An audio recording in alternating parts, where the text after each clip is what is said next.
Hello বন্ধুরা, সবাই কেমন আছো? এই দেখো আমার কত কাজ দেখো।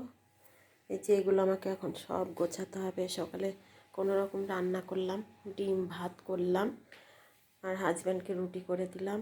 ডিম ভাত খেয়ে গেছে, রুটি নিয়ে গেছে। আজকে আর তরকারি করতে পারিনি, গুড় দিয়ে রুটি নিয়ে গেছে। দেখেছো, ওই সব জামা কাপড় এখন আমাকে আলমারিতে তুলতে হবে। তারপরে আরও কাজ আছে। এই দেখো সব এলোমেলো হয়ে আছে, কারণ আমরা তো ভাড়া থাকি। আমাদের নিজেদের বাড়ি বিক্রি করে দিয়েছে, ভাড়া আছে।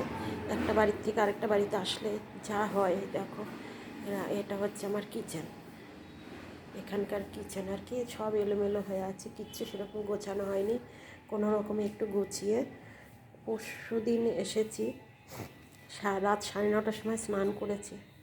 পরশু দিন না, সরি, কালকে কালকে এই দেখো, এটা হচ্ছে আমাদের বেডরুম। দুটো রুম, ওই পাশে একটা রুম। এই দেখো, এই কালকে টিভি লাগালো। টিভি মানে টিভি আমাদের ডিশ, আমাদের কেবিল নয়। এই ডিশের লোক এসেছিলো রাত্রেবেলা, সন্ধ্যাবেলায় টিভি লাগিয়ে দিয়ে গেল। আর এই দেখো এই সামনেটা, আর এই সামনে হচ্ছে, ওই দেখো দূরে দেখা যাচ্ছে, ওইটা হচ্ছে বিটি কলেজ, মানে বিএড কলেজ। এমনি জায়গাটা ভালো।